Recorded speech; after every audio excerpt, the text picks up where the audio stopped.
Hello, everyone, and welcome back to the English Speaking Nerds channel. We are so thrilled to have you joining us today. I'm your host, Maya. And I'm John. This is the place where we explore real, natural English, the kind that helps you connect with people, express yourself confidently, and sound like you truly belong in any English conversation. Not stiff textbook language, real, everyday English that native speakers actually use. Exactly. And if this channel is helping you grow and improving your English, please show us your support by hitting that like button and subscribing to English Speaking Nerds right now. It costs you nothing, but it means absolutely everything to us. Every subscriber helps us reach more learners around the world and keep making content like this for you. It truly does mean the world. So today's topic is something that affects every single person on the planet equally: time. Specifically, how to talk about the value of time in English. Time is such a rich topic, and what I find fascinating is that the English language is absolutely full of expressions, idioms, and phrases about time. Native speakers use them constantly, and if you understand them, your English just goes to a completely different level. Completely. And this matters in real conversations because people talk about time all the time, no pun intended. Whether they're talking about being busy, prioritizing their life, dealing with deadlines, or reflecting on life choices, time is always part of the discussion. So let's start with the most fundamental idea. What does it mean when we say time is valuable in English culture? Great place to start. In English-speaking cultures, particularly in places like the United States, the UK, Canada, and Australia, time is treated almost like a currency, something you spend, save, waste, or invest. This shapes so much of the language around it. That's such an interesting point. And that's actually where one of the most famous expressions comes from. Time is money. You've probably heard that one. Everyone has. Time is money means that time is a valuable resource, and wasting it is like wasting money. It's often used in professional or business contexts. You might say, "I can't stay on this call much longer. Time is money." Or a boss might say it to encourage their team to work efficiently. And connected to that idea, you hear people say things like, I don't have time to waste, we're wasting valuable time, or stop wasting my time. These all treat time like something precious that shouldn't be thrown away carelessly. What's the opposite? What do you say when you're using time well? You might say, I'm making good use of my time, using my time wisely, time well spent, or getting the most out of my day. These phrases signal that you're being intentional and productive with how you live your hours. Time well spent is such a lovely phrase.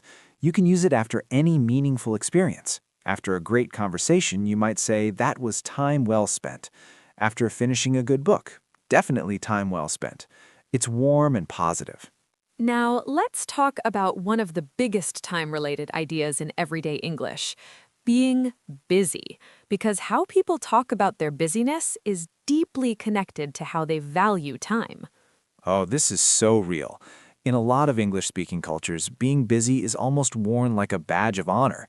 People say, "I've been so busy lately." Crazy busy, swamped, slammed, or "I don't know where the time goes."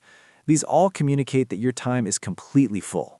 Swamped and slammed are great ones. Very natural, very American especially. If someone asks, hey, can you meet this week? And you say, I'm completely swamped, they instantly understand you have no free time. And "I don't know where the time goes" is so relatable. It means time passed so fast you can't account for it. You feel like you were just productive, but the whole day disappeared. Connected to that, you hear people say, the days just fly by, time flies, or the full expression, time flies when you're having fun. This means time feels like it passes quickly when you're engaged or enjoying yourself. And the opposite, time dragged, or "the day felt so long," means time felt slow, usually during a boring or difficult experience, like sitting in a very long meeting or waiting for something stressful. Let's talk about prioritizing time, because that's a huge topic in everyday conversation. How do people talk about what they choose to do with their time? This is where you hear phrases like, I need to prioritize, or that's not a good use of my time. I have to be selective about how I spend my time, or I'm very protective of my time. These all communicate that you're making conscious choices. Protective of my time is very modern and very common. It means you guard your schedule intentionally and don't let others fill it carelessly. You might say, I've learned to be more protective of my time as I've gotten older. And there's a related phrase, time management. You hear this a lot. I'm working on my time management, or good time management is key, or she has excellent time management skills. It means the ability to organize and use your time effectively. What about when people feel like they never have enough time? That's such a common feeling. Very common. You might hear there aren't enough hours in the day, which means you have more to do than time allows. Or I'm stretched thin, I'm running out of time, I'm always behind, or I can never catch up. These all express the feeling of time pressure. There aren't enough hours in the day. I feel that so deeply. And it's a great phrase because it's relatable to everyone. Anyone you say it to will immediately nod and agree. What about procrastination? Because that's another huge time topic, and it comes up in everyday conversation a lot. Oh, absolutely. Procrastination means putting off tasks you should be doing. People say, I've been procrastinating, I keep putting it off, I'll do it later, I work better under pressure, or I'm a last-minute person. That last one is someone who always does things at the very end. And the consequences of procrastination come with their own language. I ran out of time, I left it too late, I had to pull an all-nighter, which means staying awake all night to finish something, or I was down to the wire, which means finishing something at the very last possible moment. Down to the wire, love that one. It's very vivid. You can almost feel the tension in it. We finished the project right down to the wire. Let's talk about deadlines. Deadlines are a huge part of professional and academic life, and the language around them is very specific. You might say, the deadline is Friday. I have a tight deadline. Racing against the deadline. Missed the deadline. Extended the deadline. Or ahead of schedule. That last one, ahead of schedule, means you finished earlier than expected, which is always good news. And behind schedule is the opposite. Things are taking longer than planned. You might say, we're a bit behind schedule, but we're catching up. Now let's shift to something more philosophical, how people talk about time in the bigger sense of life, because English has beautiful expressions for this. This is where it gets really rich. You hear things like, life is short, make the most of every moment, live in the present, don't take time for granted, or time is precious. These reflect a deeper awareness of how limited our time really is. Don't take time for granted is powerful. It means don't assume you'll always have more time. Appreciate what you have now. You might say this after a difficult experience. It reminded me not to take time for granted. And make the most of every moment is very similar. It's encouragement to be present and intentional. Someone might say it before a trip. Go, enjoy yourself, make the most of every moment. What about expressions around missed opportunities and regret?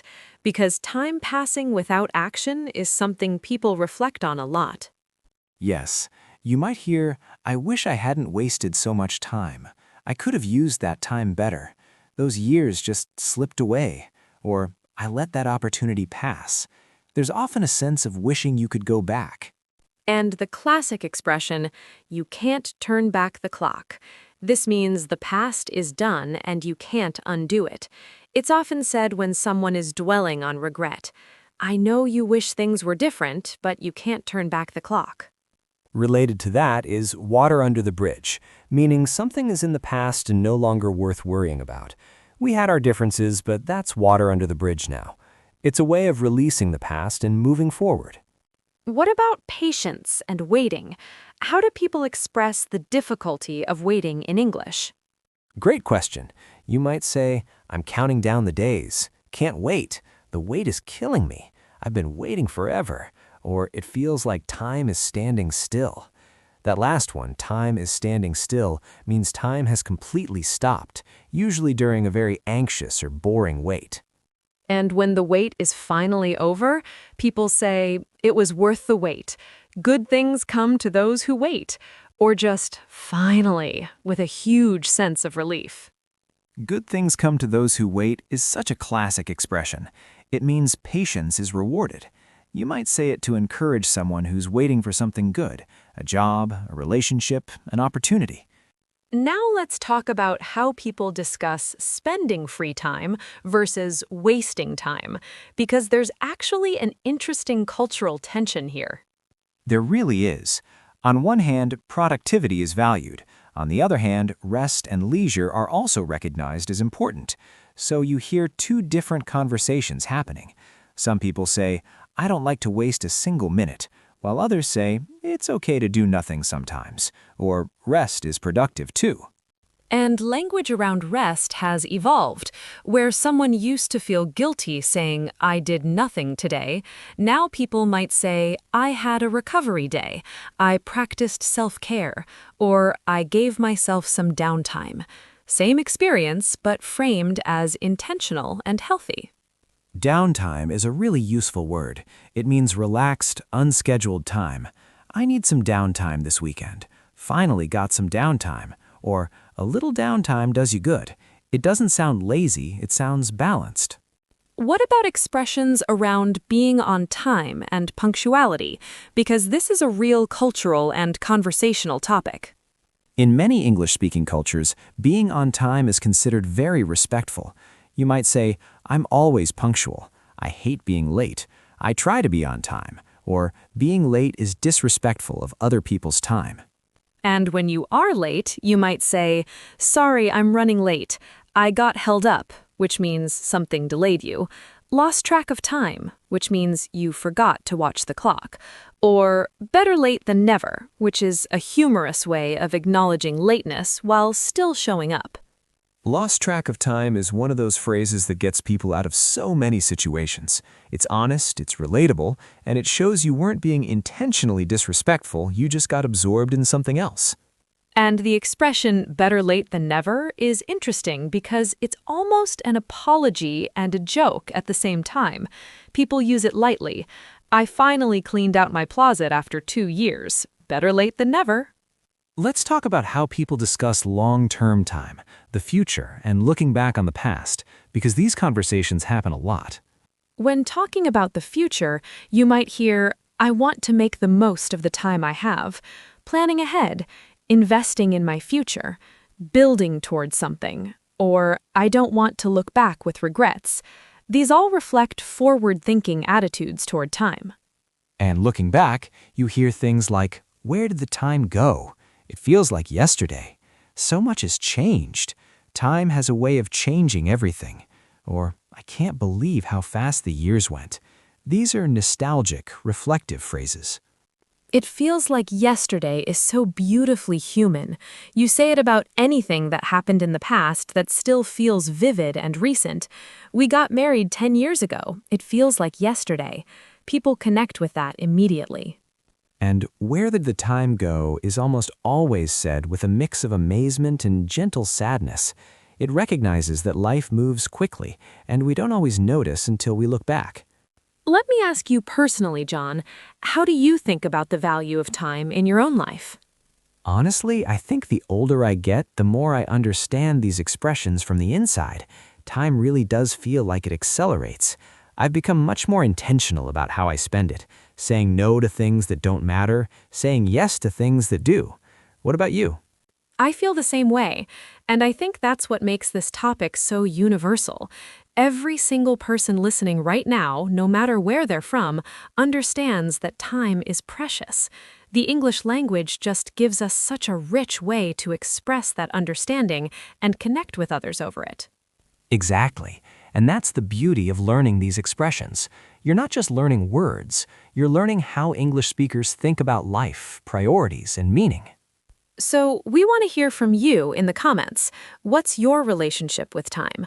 Are you someone who's always busy, or do you protect your downtime fiercely? Use some of the expressions we talked about today and practice them right there in the comments section. This is your safe space to try new language. Don't be shy. Write, "I've been so swamped lately," or "I really need to work on my time management." Whatever feels true for you right now. And if this episode helped you, if you learned something new today, please give us a thumbs up. It takes 1 second and it means so much to our little community here. If you haven't subscribed yet, please do it right now. Hit that subscribe button and the bell icon so you never miss an episode. We pour our hearts into every single one of these conversations for you. Until next time, stay nerdy, stay curious, and remember, your time spent learning English is never wasted. Every minute of it is an investment in yourself. See you in the next one. Bye, everyone! Keep going. You've got this.